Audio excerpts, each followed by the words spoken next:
नमस्कार, मी अमोलपुरी city India न्यूजचं आपलं सहर्ष स्वागत करत आहे।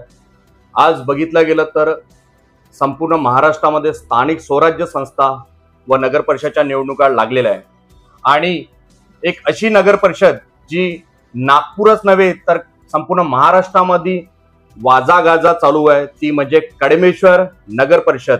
आणि ती वाजागाजा करणारी व्यक्तिमत्व म्हणजे ब्रिजलाल रघुवंशी यांना आपण यांच्या मुलाखतीमध्ये आपण जाणून घेऊया की या ब्रिजलालजी रघुवंशी जे कडमेश्वरमध्ये संपूर्ण कडमेश्वरला गाजवणारे संपूर्ण नागपूरमध्येच नाही तर महाराष्ट्रामध्ये ते गाजवत आहे। कडमेश्वरचा एक एक टप्पा आणि एक एक विषय नक्की जाणून घेऊया। दादा, मला नक्की सांगा की काय पूर्वतयारी आपली चालू आहे आता नगर परिषद बद्दल? येणाऱ्या ज्या निवडणुका आहेत त्यांच्या पूर्व तयारीचा जर तुम्ही विचार केला ना तर बिरजू रघुवंशी मागच्या 2 वर्षापासूनच नगर अध्यक्ष पदासाठी दावेदारी आणि काम आणि कामगिरी ह्या दोन्ही विषयावर आम्ही काम करत आहोत। तर दावेदारीचा जर विषय आहे तर येणाऱ्या जे निवडणुका आहे याच्यामध्ये वरच्या स्तरावर जे आमचे माननीय उपमुख्यमंत्री एकनाथजी शिंदे बसले आहेत त्यांचे जे आदेश येतील, जर युतीचे आदेश येतील त्यासाठी आम्ही सजग आहोत आणि जर म्हटलं काय एकाकी लढायचा आहे तर त्यासाठी आम्ही सजग आहोत। असा कोणताच विषय नाही का आमची तयारी नाहीये। प्रत्येक येणाऱ्या कडमेश्वरच्या जो नफचा चुनाव आहे, निवडणूक आहे, त्या निवडणुकामध्ये जे 10 प्रभाग आहे त्या 10 प्रभागामध्ये पूर्ण 21 सीटांवर लढायची तयारी आमची पूर्णपणे झालेली आहे। वरती जर बघितलं गेलं महाराष्ट्रामध्ये त्रिमूर्ती सरकार आहे तर सरकारची काय एक आपल्याकडनं आशा आहे? आशा तर हेच राहील की जेवढ्या जास्त आपल्याला सीटा कडमेश्वरून निवडून येतील त्यावर सारा विषय राहील आणि आमची पूर्ण तयारी आहे त्यासाठी का आम्ही 21च्या 21 सीटा कडमेश्वरमध्ये निवडून आणू। जर तुम्ही सोशल मीडियावर बघाल तर कालचं एक सोशल मीडियाचं होतं त्यामध्ये 160 कमेंट होत्या का कडमेश्वरच्या चुनावामध्ये कोण नगराध्यक्ष होणार। 160 पैकी 151 कमेंट बिरजू रघुवंशी अध्यक्ष होणार अशा होत्या, तुम्ही पाहू शकता पेजवर। आणि आज जर बघितलं गेलं तर सोशल मीडिया हा कडमेश्वरला एवढा हायर करून ठेवला कडमेश्वर नगर परिषदला, तर आज जर बघितलं गेलं 2 वर्षापासून 3 वर्षापासून आज कडमेश्वर मधले एकूण एक विषय आणि एकूण एक गोष्टी संपूर्ण महाराष्ट्रामध्ये संपूर्ण महाराष्ट्र कडमेश्वरला बघित आहे। तर काय वाटतं तुम्हाला याच्यामधनं की काय कडमेश्वरचं फ्युचर काय राहणार जर आपण नगराध्यक्ष म्हणून जर जनतेने आपल्याला जर साथ दिली तर कडमेश्वरचं फ्युचर आपण काय बघणार? त्याचं स्तरच वेगळं असणार आहे। आजपर्यंत आम्ही पाहतो का एका गावानं तरक्की केली। मी जर फ्युचर मध्ये विचार केला तर मी पेरे पाटलाला फॉलो करतो, त्यांना पाटोदा जसं बनवलं तर माझा विषय असा आहे की जेव्हा एक पाटोदा एक छोटस ग्रामपंचायत जर एवढं आपलं नाव करू शकतं का त्या गावात 4 नळाला पाणी येतं, त्या गावात आटा चक्की फ्री आहे, त्या गावात जर झाडं लावले जाते तर फक्त फळांचे झाडं लावले जाते, त्याच विषयावर मी काम करणार आहे। आज तुम्ही जो विषय केला का कडमेश्वरला पूर्ण महाराष्ट्रात तुम्ही गाजविला, कारण आहे ना आज कडमेश्वर मध्ये 4 दिवसानं पाणी येतं। कुणाला माहितीये काय कारण आहे पाणी काऊन 4 दिवसाने येते? मी त्यांना सांगतो कडमेश्वरला 20 mlt पाण्याची रोजची गरज आहे आणि कडमेश्वर मध्ये जे स्टोरेज आहे ते फक्त 3 mltचं आहे, म्हणजे प्रत्येक माणसाला 4 दिवसांनाच पाणी भेटणार आहे। आम्ही याच्यावर काम करत आहे का आमच्याजवळ स्टोरेजच 20 mltचं असायला पाहिजे। चल आपण विकासाचा विषय केला, कडमेश्वर मध्ये एवढी मोठी भरमसाठ मोठी MIDC आहे, 125 कंपन्या MIDC मध्ये आहे, पण त्या कंपन्या चालूच नाहीये। कितीतरी कंपन्या बंद झाल्या, मागच्या 25 वर्षात एकही नवीन कंपनी कडमेश्वर मध्ये नाही आली आहे। आता माननीय आशिषजी देशमुख यांनी एक नवीन प्लांट लिंगा गावात आणलाय, त्यांचं खूप खूप आभार का त्यांना कुठेतरी लोकांना रोजगार द्यायचा विचार केलाय, पण त्यांनी विचार करायला पाहिजे होता कडमेश्वर मध्ये ज्या कंपन्या बंद आहेत त्यांना चालू कसं करावं। कडमेश्वर मध्ये त्या MIDCच्या कंपन्यांमध्ये आता जर विचार केला ना तर 85 ते 90% बाहेरचे कर्मचारी आहे। जेव्हा का आमचा विषय आहे कडमेश्वरच्या कर्मचाऱ्याचा, आमचं तुम्ही पाणी घेतलं, आमची तुम्ही जागा घेतली, प्रदूषित हवा तुम्ही आम्हाला दिला। आज कडमेश्वरचा पाण्याचा जर विचार कोणी केला ना, गोळीबार झाला होता 1993 मध्ये कशासाठी? तर पाण्यासाठी। कडमेश्वरच्या आसपासचा 15-10 किलोमीटरचा एरिया अशुद्ध पाणी झालाय, पिण्याजोगतं पाणी नाही। प्रत्येक आमच्या गावाच्या टोटल बोरिंगवर एक स्लोगन लिहिलाय, येथील पाणी पिण्याजोगतं नाही। पिण्याजोगतं तर सोडा, तुमचा जर घरचा स्लॅब आहे ना त्या स्लॅबसाठी तुम्हाला विकतचं पाणी लागते, जमिनीचं पाणी त्याही योग्य तुम्ही ठेवलं नाही। आता आपण 3ऱ्या मुद्द्यावर येऊ, पिण्याचं पाणी झालं, MIDCचे वर्कर झाले, आता कळमेश्वर मध्ये जो बाजारपेठ आहे त्या बाजारपेठमध्येही एवढा विषय आहे का आज नागपूर कळमेश्वरच्या खूप जवळ आहे, पण बाजारपेठमध्ये पार्किंगची व्यवस्था नाही. एवढा मोठं मार्केट आहे, एक पिण्याचं पाण्याचं प्याऊ मार्केटमध्ये नाही, अशाही समस्या आहे. त्यानंतर तुम्ही MIDCचा एक नवीन मुद्दा, खूप ज्वलंत मुद्दा आहे, त्या मुद्द्यावर आम्ही खूप वेळेस चर्चा करतो. MIDC मध्ये एक वॉटर ट्रीटमेंट प्लांट असायला पाहिजे सामूहिक, त्यासाठी मी खूप वेळेस लढा दिलाय. सामूहिक असायला पाहिजे, जेणेकरून पूर्ण MIDCचं पाणी तिथं जमा होईल, त्याच्यावर ट्रीटमेंट होईल, त्यानंतर सोडन.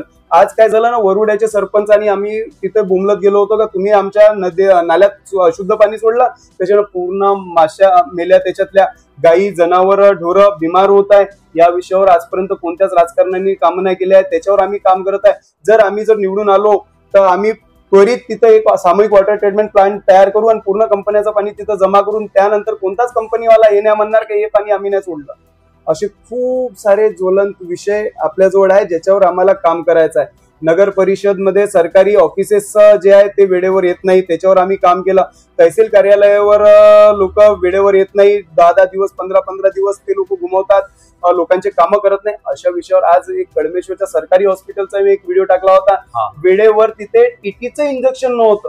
शनिवारला आमचा व्हिडिओ होता ना, आम्हाला डॉक्टरनं म्हटलं होतं का उद्या रविवार आहे म्हणजे सोमवारलाच टीटीचे इंजेक्शन येतील, पण आमचा एक व्हिडिओ एवढा भारी पडला ना, तर रविवारी जे खुलत नाही ऑफिस त्यांचं जिथून इंजेक्शन येतात तेही खुललं आणि तिथूनही दवाई आली आणि रविवारला तिथे इंजेक्शन अवेलेबल झालं. एवढ्या सुधारणा आम्ही केल्या. 6 महिन्यापासून तिथे सोनोग्राफीची मशीन पडून होती. सोनोग्राफी करायसाठी तिथे जे पेशंट येतात त्यांच्या सोनोग्राफीसाठी एका प्रायव्हेट हॉस्पिटलमध्ये जावं लागत होतं आणि तिथून ते लोक सोनोग्राफी करून म्हणजे एक ठेका दिल्यासारखा त्याचा चार्ज गव्हर्नमेंट देत होती आणि सोनोग्राफी प्रायव्हेट हॉस्पिटलमध्ये होती. ते आम्ही बंद करायचं काम केलं. आज 8 ते 10 दिवसात सोनोग्राफीची मशीन कळमेश्वरच्या हॉस्पिटल सरकारी हॉस्पिटलमध्ये चालू होऊन जाईल. आणखी काय पाहिजे कळमेश्वर जनतेला? आणखी एक प्रश्न तुम्हाला, की काही दिवसाआधी तुम्ही एक आंदोलन केलं होतं, ते म्हणजे रेल्वेचं क्रॉसिंगचं. रेल्वे क्रॉसिंगवर उडान पूल व्हायण्यासाठी मी मागच्या आता त्या गोष्टीला 6 महिने झाले. 6 महिने अगोदर आम्ही तिथे आंदोलन केलं होतं, कारण तो जो प्रश्न आहे तो एवढा मोठा प्रश्न होता. आज 25-30 वर्षापासून स्थानिक जे आमदार होते त्यांनी त्याकडे लक्षच दिलं नाही का इथं ओव्हरब्रिज झाला पाहिजे. माझा छोटासा प्रश्न होता. प्रश्न काय होता का जो रोड आहे तो NHI जवळ होता आणि NHI न नवीन जो बायपास केल्यामुळे NHIचा तो या रस्त्यावरचा जो हक्क होता तो सोडला गेला नव्हता आणि स्थानिक जे नगर परिषद होती किंवा PWD होती त्यांचं म्हणणं होतं की आम्हाला अजूनपर्यंत हस्तांतरण झालं नाही, तर आम्ही प्रपोजल कोणाजवळ पाठवायचं. त्या विषयावर मी काम केलं. मी NHIला पत्र दिले. NHI म्हटलं तुम्ही हा सदर रस्ता सोडा. तर तेव्हा जेव्हा समजलं का आंदोलन शिवाय पर्याय नाही, मी 6 दिवस तिथे उपोषणावर बसलो. उपोषणावर बसल्यानंतर 6व्या दिवशी माननीय बावनकुळे साहेब तिथे आले आणि त्यांना मला आश्वासन दिलं. त्यांना मी पत्र दिलं. त्या पत्रावर त्यांनी स्ट्रिक्टली लिहून दिलं का इथे 55 म्हणजे सेंट्रल रेल्वेकडून 55 करोड रुपये सँक्शन झालेले होते सेंट्रल गव्हर्नमेंटचे आणि स्टेट गव्हर्नमेंटचा अर्धा भाग जो म्हणजे कसं सेंट्रल आणि स्टेट या दोघांचा मिळून तो रोड पुलिया होतो सेतुबंधन मध्ये. तर त्यावेळेस आम्ही ते आंदोलन केल्यानंतर सेतुबंधन मध्ये नितीनजी गडकरी यांनी 55 करोड रुपये सँक्शन केले आणि आज मी जनतेला दिवाळीचं बोनस समजा का दिवाळीचा एक तोफा समजा का येणाऱ्या जानेवारीपर्यंत त्या पुलाचं टेंडर होऊन काम चालू होणार आहे. हे माझ्यासाठी खूप गर्वाची गोष्ट आहे आणि मी हे करून दाखवलं. याच्यासाठी सर्व कळमेश्वरच्या जनतेचं लक्ष त्याच्यावर होतं. पुरी जनता माझ्या पाठीशी होती. ज्या दिवशी आंदोलन चालू होते पुरी जनता माझ्या पाठीशी होती, म्हणून ते मी करू शकलो. म्हणजे त्याच्यासाठी आभार कळमेश्वरच्या जनतेचाच म्हणावं लागेल. एक आणखी प्रश्न आहे की जर बघितलं गेलं कळमेश्वर नगर परिषद अशी एक नगर परिषद आहे की ज्यामध्ये भारतीय जनता पार्टीमध्ये नवीन मोठे दिग्गज भारतीय जनता पार्टीमध्ये प्रवेश झाला आहे. जर बघितलं गेलं तर काय वाटतं तुम्हाला की खरंच सरकार तुम्हाला एक साथ देईल का? हा त्यांचा प्रश्न आहे. मी 2 दिवसा मला वाटते कालच एक पोद्दार साहेबांची बाईट होती, त्यामध्ये त्यांनी म्हटलं होतं का बा कळमेश्वर मध्ये आम्ही जो काम करणारा चेहरा आहे त्या चेहऱ्याला साथ देऊ आणि त्या चेहऱ्याला पुढे आणू. जर युती झाली तर माननीय पोद्दार साहेबांच्या म्हणण्यानुसार जो पब्लिक चेहरा आहे, जो लोकांचे कामं करतो, लोकांसमोर उजागर असतो, प्रत्येक वेळेस धावून येतो, तसा चेहरा जर पाहिला तर बिरजू रघुवंशी शिवाय दुसरा चेहरा यांच्याजवळ आहेच नाही. जर बिरजू रघुवंशीला यांनी अध्यक्षासाठी जर आमचं जसं म्हणणं आहे का अध्यक्षाची सीट आम्हाला द्यावे आणि त्यानंतर आम्ही युती करायला तयार राहू, तर त्या विषयावर जर काम केलं तर याच्यामध्ये बीजेपी आणि शिंदे गट जे सोबत वर्त चालू राहिलं ते इथं जर चाललं तर हे सोने पे सुहागावाली बात आहे. कडमेश्वर मध्ये जो जल्लोष होईल ना, लोक बिलकुल पाठीशी उभे राहील आणि जिथं जर यांच्या 15 सीटा 15 सीटा येत असेल तर माझं म्हणणं आहे का 20 सीटा येतील. मी जर यांच्या बरोबर युतीचा जर साथ झाला तर 20 सीटा येणं हे हमखास आहे. आज तुम्ही जर बघितलं गेलं तर काही वर्षापासून तुम्ही राजकारणामध्ये आहे आणि भरपूरशा लोकांचे जे काही समस्या आहे त्या समस्याला तुम्ही पूर्णपणे त्यांना पार करत आहे. तर तुम्हाला जनतेकडनं काय हे आहे? जनतेकडनं तर तुम्हाला मी सांगितलं का जनतेचा कला बिरजू रघुवंशीकडून आहे. जेव्हा एक पोस्ट येते त्याच्यावर 160 कमेंट असते, 160 कमेंट मध्ये 151 कमेंटवर बिरजू रघुवंशी नाव आहे की बिरजू रघुवंशी तुम आगे बढ़ो हम तुम्हारे साथ है. म्हणजे तुम्हाला जनता मला बसवणार आहे, मला कोणत्या पक्ष बसवणार नाही. जनतेचा कल माझ्याकडून, हे जनता माझ्या पाठीचे, त्यांनी माझं काम बघितलं आहे. ते कचऱ्यावर असो, ते बाथरूमवर असो, ते नगर परिषदच्या अधिकाऱ्यावर जाऊन म्हणायचं असं, किंवा हायवेवरचे जे बॅरिगेड्स आता कितीतरी ऍक्सिडेंट होते त्यावर असो. म्हणजे जनता माझ्या पाठीशी आहे. त्यांना माझ्यासारखा काम करणारा माणूस पाहिजे जो एक आत्मविश्वासाने बसून आहे आणि आत्मविश्वासाने कडमेश्वरच्या विकासाच्या गोष्टी करू. एक आणखी आपण एक प्रश्न घेऊ की तुम्हाला काय वाटतं की नगर परिषद मध्ये घोड कशा प्रकारे होता? घोडचा जर विषय केला तर आता एक ज्वलंत घोड मी तुम्हाला सांगतो. नगर परिषद मध्ये कचऱ्याचा जो टेंडर आहे तो 1 करोड रुपयाचा वार्षिक आहे आणि त्याच्या बाजूत जर कचरा उचलत नसल तर याच्यापेक्षा मोठा घोड कोणता आहे? नगर परिषद मध्ये ज्या हाजऱ्या भरल्या जात होत्या त्या हाजऱ्याच्या भरल्या पेन्सिलनं भरल्या जात होत्या, जेणेकरून त्याचाही एक व्हिडिओ मी आज सोशल मीडियावर 4 मिलियनवर गेला होता. वेळेवर अधिकारी येत नाही, त्याचाही एक घोड आहे. नगर परिषद मध्ये एक खूप महत्वाचा मुद्दा आहे. जर मी निवडून आलो ना तर कडमेश्वर मध्ये जेवढेही लेआउट आहे ज्यांना टॅक्स लागलं नाहीये, जे नगर परिषदनं हस्तांतरित केले नाहीये, त्याच्यामध्ये विषय असा आहे का त्यांचा जो लेआउटचा जो मालक आहे, ज्याला आपण म्हणू प्रॉपर्टी डीलर जो आहे, त्या प्रॉपर्टी डीलरनं खूप सारे लेआउट असे सोडून दिले आहे वाऱ्यावर. त्यांच्या ना टॅक्स लावत आहे ना त्यांच्यावाल्या स्टॅम्प ड्युटीचं जे आहे नगर परिषदची जो करार आहे तो करार अग्रीमेंट करत नाहीये आणि त्या लोकांना वाऱ्यावर सोडलाय. जर मी निवडून आलो तर माझं पहिलं काम ते राहील का जेवढेही घर आहे त्यांना टॅक्स लावून त्यांच्याजवळ पाणी, नळ, नाली ह्या गोष्टीची व्यवस्था तिथे केल्या जाईल. हा माझा सर्वात मोठा मुद्दा आहे. कडमेश्वर MIDC मध्ये कडमेश्वरचे 80% रोजगार कडमेश्वरच्या लोकांना, स्थानिक लोकांना भेटला पाहिजे, हा माझा मुद्दा आहे. कडमेश्वर मध्ये आज जे पिण्याच्या पाण्याचा त्रास आहे, 4 दिवस नळ नाही येत आहे, याच्यावर मला काम करायचं आहे.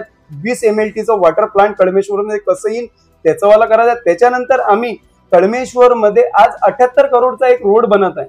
78 करोडचा रोड बनत आहे, पण कडमेश्वरच्या लेआउट मध्ये मातीत जावं लागते, लोरा लागते आणि शाळेत पुरायला जायला त्रास होते, रोड नाहीये. तर माझं तर असा विषय आहे का ज्या दिवशी बिरजू रघुवंशी बसला त्या दिवशी मी कमीत कमी 45 रोडांचे एस्टिमेट तयार केले आहे, जे 5.5 कोटी रुपयाचे 45 रोड 5.5 कोटी रुपयाचे.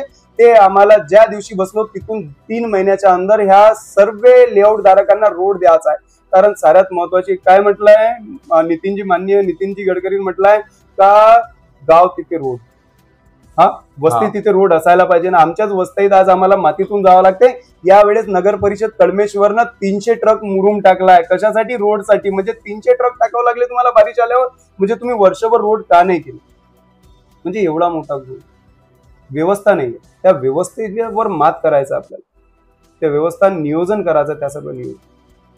जनतेला काय मागणी कराल तुम्ही? जनतेला फक्त एकच मागणी आहे का एकदा मला बसवा, या गरीब पोराला बसवा. तुम्ही 25 वर्षाचे राजकारणी पाहू ना, सर्व बसून होते, त्यांनी 25 वर्षात कोणत्याही प्रकारचा विकासाचा जो धोरण आहे तो केला नाहीये. व्यापार त्यांनी मोठा केला नाही, त्यांनी पाण्याची व्यवस्था केली नाही, त्यांनी रस्त्याची व्यवस्था पाहिजे तशी केली नाही, MIDC मध्ये रोजगारावर त्यांनी काम केलं नाही, नवीन कंपन्या त्यांनी आणल्या नाही. ह्या सर्व विषयावर मी तुम्हाला शाश्वती देतो का मी ज्या दिवशी बसलो हे सर्व ज्वलंत मुद्द्यावर मी काम करणार आहे. आणि जेवढ्या लवकर झालं, पहिलं ते एक होईल की 9:30 पावणे 10चा जो टाइम आहे ऑफिसचा, 9:45 ते 6 या वेळेवर कोणताही अधिकारी आपली खुर्ची सोडून तर जाणार नाही, हे आमचं प्रॉमिस जनतेला आहे. त्याच्यानंतर आम्ही ना अधिकारी स्वाक्षरी पत्रक एक छापलाय. त्या पत्रक मध्ये आम्ही सांगितलंय का ज्याच्याही जवळ काम गेलाय त्याच्यावर लिहिलंय अर्जदाराचं नाव, कामाचं नाव, अधिकाऱ्याचं नाव, त्याच्यानंतर दिलेली तारीख 1 तारीख दिली करा साईन पहिल्या तारखेची, दुसरी तारीख दिली दुसरी साईन करा, तिसरी तारीख दिली तिसरी साईन करा. 3 साईन केल्यावर कोणताच अधिकारी तुम्हाला 4थी साईन करून देणार नाही, तो तुम्हाला काम करून देईन. हे पत्रक आम्ही केलं आहे, हे खूप मोठा विषय आहे. ह्या जर लागू झाला ना, मी तर म्हणतोय फक्त कळमेश्वर पुरतं नाही तर पूर्ण महाराष्ट्रात याला लागू करायला हवे. एक पाबंदी येऊन जाईल, एक कुठंतरी एग्रीमेंट होऊन जाईल का 3 साईनच्या अंदर मला काम करून द्यायचं आहे, अधिकाऱ्याचं वरतं एक बांधिलकी येऊन जाईल का हे काम झालं पाहिजे. 3 साईन मी मारल्या. हे एक अधिकारी पत्रक म्हणजे ऑफिसेस पासून खालच्या टप्प्यापासून तर वरच्या टप्प्यापर्यंत पूर्णपणे काय बोलतो उसको रिव्हिलेशन ते आणायचं आहे ना. नगर परिषदच्या कळमेश्वर नगर परिषदच्या घडामोडी नक्कीच जाणून घेऊ आपण फक्त सिटी इंडिया न्यूजवर. धन्यवाद.